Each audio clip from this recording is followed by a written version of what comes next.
يا نفس إن لم تظفري لا تجزعي.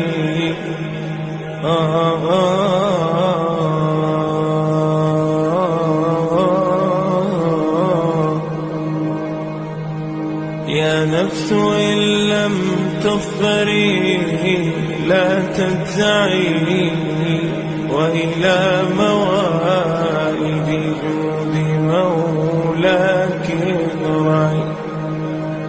يا نفس إن لم تظفري لا تجزعي،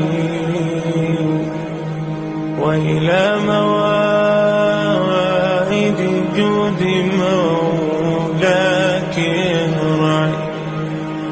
وإذا تأخر مطلب فلربما